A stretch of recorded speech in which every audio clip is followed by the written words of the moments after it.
እመቤታችንን ሸረሪት ከሄሮድስ ጭፍሮች እንድታመልጥ እንዴት እንዳደረገቻት የሚያሳይ ተአምር ወደ እናንተ የምናደርስላችሁ ነው የሚሆነው። እንደምሰነበታችሁ። ይህ ተአምር ዘጽጌ የተሰኘው የጽጌን ወራት መሰረት በማድረግ ወደ እናንተ የሚደርሰው መሰናዷችን ነው። በዛሬው መሰናዷችን ወደ እናንተ የምናደርስላችሁ እመቤታችን ድንግል ማርያም ከደረሱባት መከራዎች እና ከሰራቻቸው ተአምራት ውስጥ እያነሳን እያወጣን ወደ እናንተ የምናደርስበት ነው ዝግጅታችን ማለት ነው።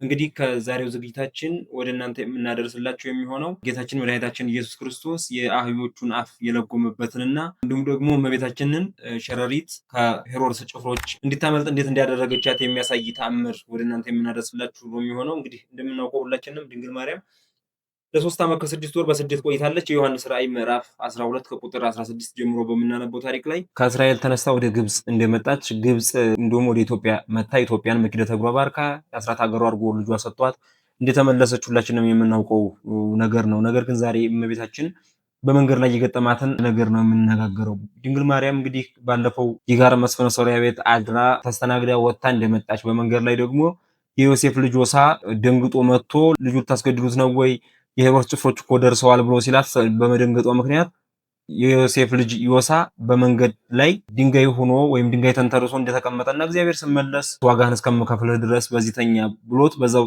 ድንጋይ ተንተርሶ ተኝቶ እንደቀረ በባለፈው ትምህርታችን ተነጋግረናል። ዛሬ ደግሞ ወደ እናንተ የምናደርስላችሁ እንግዲህ ከዛ በኋላ ጉዞ ቀጥለው እየሄዱ እያለ የሄሮድስ ጭፍሮች ይደርሱባቸዋል። እንግዲህ ሲደርሱ ከኋላቸው በቅርብ ርቀት ሲያዩአቸው ጌታችን አምላካችን መድኃኒታችን ኢየሱስ ክርስቶስ በአባቴም በኔም ስም በባሕርየ ሕይወቴ በመንፈስ ቅዱስም ስም ተከፈት ብሎ ትልቅ ሾላ አፉን ከፍቶ እዛ ውስጥ እንደገቡ ከዛ ውስጥ ገብተው እንደመለጧቸው የሚነገር ታሪክ አለ። በዚህ ታሪክ ውስጥ በጣም የሚገርመው ነገር ድንግል ማርያም ከልጇ ከጌታችን መድኃኒታችን ኢየሱስ ክርስቶስ ከሰሎሜና ከዮሴፍ አረጋዊ ዮሴፍ ጋር ሆነው ነበር እዛው ሾላ ውስጥ የገቡት። በዚህ ጊዜ አንድ እነሱ የያዟት አህያ የሚለው አሉ፣ ደግሞ ሌሎችም ከነሱ ጋራ ገበያተኞች መጥተው ነበር ይላሉና እነዚህ ገበያተኞች ወደ እነሱ መጥተው እና ያው ጭፍሮቹን አመልጠው አብረው ወደ ሾላው አፉን ወደ ከፈተው ሾላው ውስጥ ይገባሉ። እንግዲህ ሾላው ውስጥ ሆነው እያሉ ድንገት ከሾላው ውስጥ ሆና አንዲቷ አህያዋ ትጮሃለች። አህያዋ ስትጮህ ከውጭ ያሉት የት አካባቢ ነው የአህያ ድምጽ የሚሰማን እያሉ ይፈልጉ ነበር። ጌታችን በዛ ውስጥ ሆኖ የአህያዋን አፍ ይሸብባታል ማለት ነው። አህያዋ ተሸብባ ከዛ ድምጿ እንዲጠፋ ያደረገ አህያዋን አፏን በመሸበብ በዚህም ምክንያት ዛሬ ጥቁር አህያ አይታችሁ ከሆነ ነጭ አፉ ላይ ነጭ ነገር አለው። ወይም ነጭ አህያ ካያችሁ ወይም ቡልም አህያ ካያችሁ አፋቸው ላይ ጥቁር ነገር አለ። ሽብብ የተደረገበት የዛን ጊዜ ምልክቱ ቀርቶ ነው ይላሉ አባቶች። እና ይሄ የሆነበት ተአምር አለ። ከበፊት ምን አይነት ነበሩ የያዙት መልክ? አህዮችም ያው ከመጀመሪያ ከጥቁር ከሆነ እስካፋቸው ድረስ ጥቁር ነበሩ። ቡልማም ከሆነ እስካፋቸው ድረስ እንደዛ ነው። ነጭም ከሆነ እስካፋቸው ድረስ እንደዛ ነበሩ። የተለየ ምልክት አልነበረውም። አሁን ግን ጌታችን ኢየሱስ ክርስቶስ እንደዛ አድርጎ አፋቸውን ከለጎሙ በኋላ የዛችን አህያ በዛ ምልክት ሆኖ እንዲቀር ተቀምጧል። እና ከዛ በኋላ የሄሮድስ ሰራዊት ቢፈልጉ የአህያ ድምጽ ሰምተው ነበር። ነገር ግን ኋላ አህያዋን ስለሸበባት ሊሰሙ አልቻሉም። ኋላ እየዞሩ ያንን ሾላ ያለበትን አካባቢ እየዞሩ ቢፈልጉ ከርቀት እዚህ አይተናቸዋል ነበር እንደያሉ ቢፈልጉ ሳያገኟቸው ቀርተው መንገዳቸውን ቀጥለዋል። አሁንም ደግሞ በዚህ ሄዱላችሁ የሚል ጥቆማ አግኝተው እንደገና ደግሞ በሌላ መንገድ ይከተሏቸዋል እና አሁንም እንደዛ ሲደርሱባቸው ትልቅ የጉድጓድ ያገኛሉና ወደ ጉድጓዱ ውስጥ ይገባሉ። ጉድጓዱ ውስጥ ገብተው ሳሉ ወደ ጉድጓዱ እየገሰገሱ ይመጣሉ። አይተዋቸዋል የሄሮድስ ጭፍሮች እና ወዴት እንግባ ብለው እነሱ ተጨንቀው ነው እዛ ጉድጓዱ ውስጥ የገቡትና ጉድጓዱ ትንሽ ዘወርወር ያለ ስለነበር እዛ ውስጥ ገብተው ቁጭ ብለዋልና በዚህ ጊዜ ሸረሪት የሰራችው ተአምር ነው የሚገርመው። ሸረሪቷ ትመጣና ቶሎ ወታደሮቹ ከመድረሳቸው በፊት አፉ ላይ ታደራበታለች ማለት ነው። ድሯን ታደራና ከዛ እሷ ትጠፋለች። ከዛ በኋላ እነሱ እየገሰገሱ ይመጡና እዛ ከጉድጓዱ ይደርሳሉ። ልክ ከጉድጓዱ ሲደርሱ አንዱ ጭፍራ ምናላ ወይም አንዱ ከሄሮድስ ጭፍሮች መካከል አንዱ ምናላ እዚህ ጉድጓድ ውስጥ ነው የገቡ። በእርግጠኝነት እዚህ ነበር ያየናቸው፣ አይርቁም። ምክንያቱም እያየነው ነው ቦታውን ሁሉ። ቢርቁ ኖሮ በአይን እንከታተላቸው ነበር። አሁን ራሱ ስናይ እናገኛቸው ነበር። ነገር ግን እዚህ ጉድጓድ ነው የገቡትና እዚህ ጉድጓድ ብንፈልግ ነው የሚሻለው አለ። ሌላኛው ወታደር ደግሞ ምን አለ? አይ እዚህ ጉድጓድ አይደለም የገቡት ሞኛቱን። ምክንያቱም ከዚህ ጉድጓድ ቢሆን የገቡት ኖሮ ጉድጓዱ በር ላይ ያለው የሸረሪቱ አውታር ይበጣጠስ ነበረ። ይሄ የሸረሪቱ አውታር ያልተበጣጠሰው እነሱ ስላልገቡበት ነው። ቢገቡበት ኖሮ ሲገቡ ይቆራርጡት ይበጣጥሱት ነበረ። የሸረሪቱ አውታር እንዳለ ሆኖ እያየኸው እንዴት እዚህ ገብቷል ትለናለህ ይለዋል። በእርግጥም እዛ ውስጥ ነው ያሉት እኮ። ግን ሸረሪት አምላኳን አውቃ የአምላክንና ድንግል ማርያምን አውቃ ሸረሪቷ መጣ ጉድጓዱ አፍ ላይ ድሯን ስላደራችበት ነው እንደዛ የሆነውና ሸረሪት እንኳን አምላኳን አውቃ እንደዛ ያደረገችበት ሁኔታ አለ። እንግዲህ የሸረሪትን ያክል አምላክን ማወቅ የሸረሪትን ያክል የድንግል ማርያምን እናትነት ማወቅ አለመቻል በጣም ይከብዳል። ብዙዎች አሁን እንዲህ አይነቱን ተአምር ቢሰሙ ወይም ደግሞ ይሄን አደረገ የሚለውን ተአምር ቢሰሙ ጥያቄ ያነሳሉ። እንዴት እንዲህ አይነት ተረት እንዲህ አይነት ወግ ነው እንደምታቀርቡልን?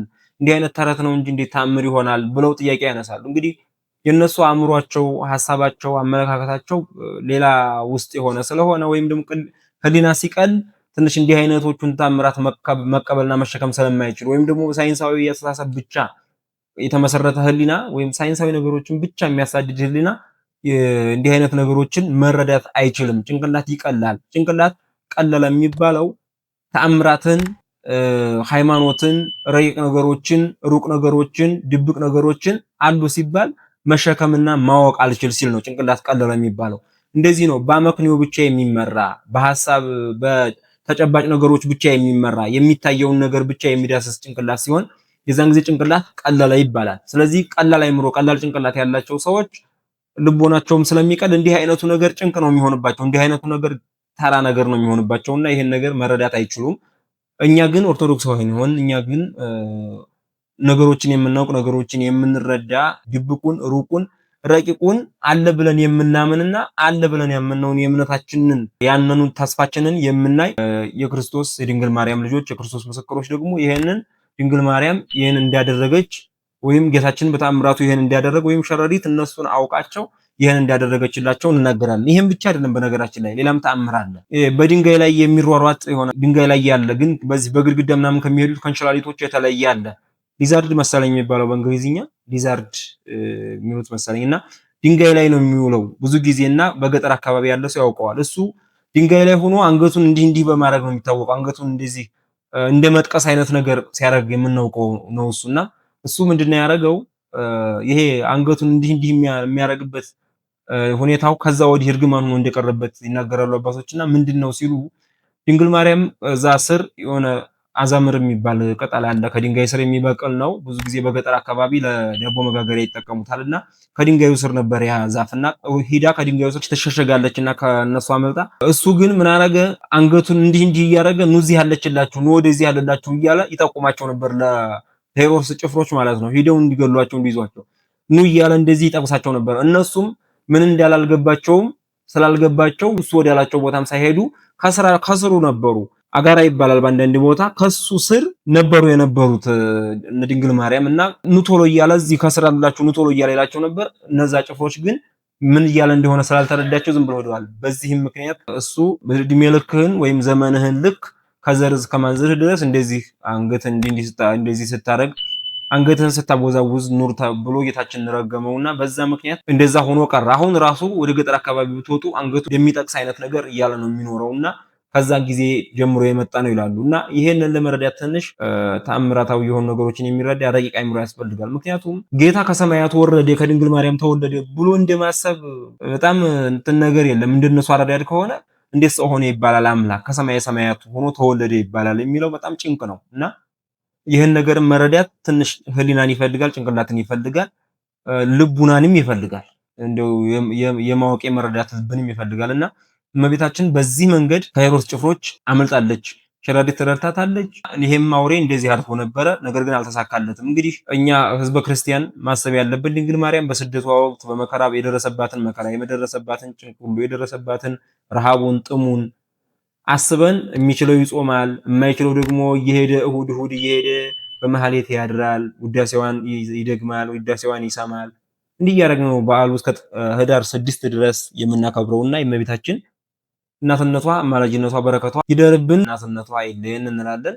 እንግዲህ ሁላችሁም ይህን ዩቲዩብ ቻናላችንን ሰብስክራይብ፣ ቪዲዮውን ላይክ በማድረግ ለሌሎች እንዲደርስ እንድታደርጉ በትህትና እንጠይቃለን። የድንግል ማርያም እናትነት አይለየን። ስለደረሰባት መከራ ስትል ሀገራችንን ካለችበት መከራ ታውጣልን። ወስብሐት ለእግዚአብሔር።